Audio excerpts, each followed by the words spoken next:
L'influenceuse Muriel Blanche a récemment donné un conseil très pertinent à l'événement de MTN qui a eu lieu récemment là. C'était quoi? Next Level. Elle donnait un conseil aux entrepreneurs, aux promoteurs de marques, aux créateurs de contenu. J'ai trouvé son conseil très pertinent. Je vous laisse écouter un extrait. Ce ne sont pas les vues qui donnent de l'argent, mais la crédibilité. Les vues vous permettent d'avoir le regard sur vous. Mais derrière, il faut construire une crédibilité. Quand les gens deviennent en 4 heures, mais le lendemain, on n'en parle plus.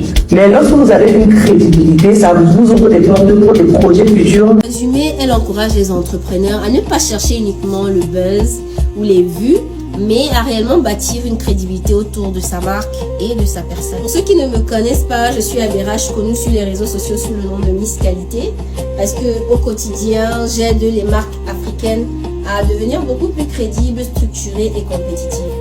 Et je le fais à travers des contenus, éducatifs, à travers le livre La Quali Stratégie que j'ai écrit, à travers des conférences et des masterclass que j'organise avec des experts partenaires, et à travers aussi des consultations sur la stratégie pour développer entièrement la marque.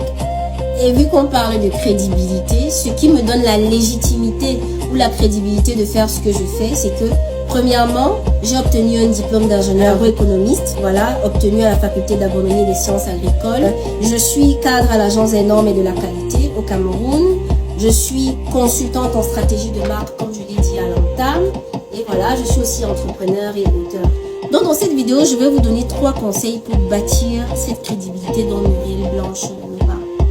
Le premier conseil, c'est de maîtriser son secteur d'activité. Qu'est-ce que j'entends par maîtriser son secteur d'activité? C'est maîtriser les codes, les exigences, la réglementation, tous les textes juridiques, les lois, même le langage technique, le jargon utilisé par les décideurs dans ton secteur d'activité. C'est très important. Deuxième conseil, c'est d'être irréprochable sur le plan professionnel.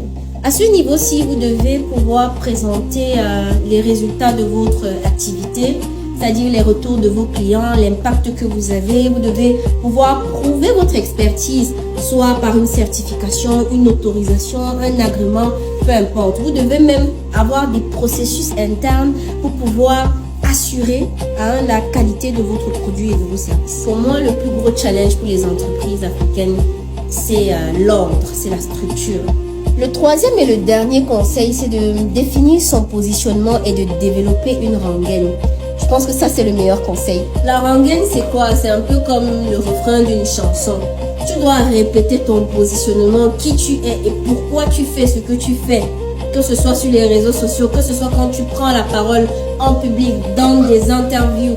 Tu dois répéter cela à ton public, à ta cible, autant de fois que possible, jusqu'à ce que les gens gardent ça en tête. Moi, je sais qu'aujourd'hui, ça fait 1 an que je communique sur le concept de Miss Qualité et je crois qu'on a déjà une très belle communauté qui nous suit. D'ailleurs, on les appelle les élites. Donc, si tu veux identifier les freins qui t'empêchent de développer ta marque et de la rendre crédible, je t'invite à écrire en commentaire élite et je vais t'offrir un diagnostic gratuit qui va te permettre rapidement d'identifier cela et comme ça, tu pourras mettre en place un plan d'action.